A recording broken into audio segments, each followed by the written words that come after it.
Hello, I'm George Valarezo, author of the book Unhinged in Ethiopia, 2,000 kilometers of hell and heaven on a bicycle. So if you're looking for the perfect gift this holiday season, I highly recommend checking out this book. Give your friends and family the gift of adventure. So today I'm going to read a little excerpt from the book. Are you ready for this? It's story time. Chapter 1, Shovel Trouble. Do not try to fight a lion if you are not a lion yourself. Tanzanian proverb. Having been on the road in Ethiopia for 2.5 weeks and having covered 1,000 kilometers, I was finally acclimating to high altitude cycling. It was around 2 in the afternoon and I'd been pedaling uphill since 7 that morning. After a hard-won battle with the switchback roads, I found respite in a straight incline. With my lungs taking a much-needed break, I exhaled in relief. It was the hottest time of day, and my cheeks and nose stung from the relentless onslaught of the Ethiopian sun. At least I was breathing easily again. 2 young men toiled in the distance. Wielding shovels, they strained as they broke and tossed the hard-baked earth. Growing swiftly larger as I approached, they stopped working and glared at me.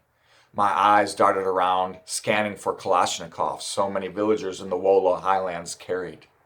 The only weapons I saw were used for digging, but I knew these men simply wouldn't let me pass.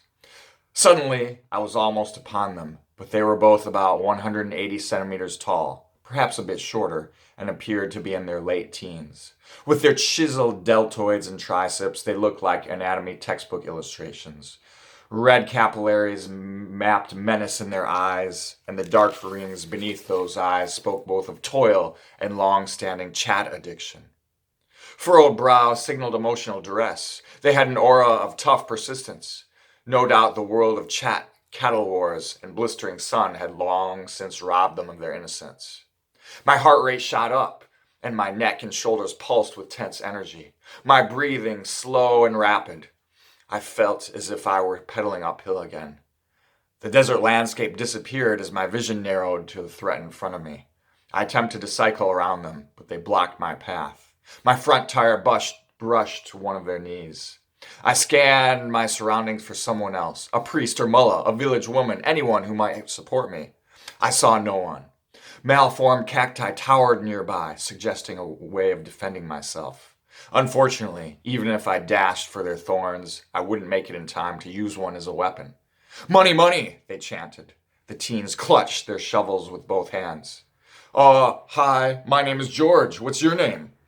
I stuck out my hand and smiled in a desperate attempt to humanize myself and de-escalate the situation. Perhaps they would realize I was just a guy who was living his dream by cycling from Addis Ababa to the remote desert highlands during his winter vacation.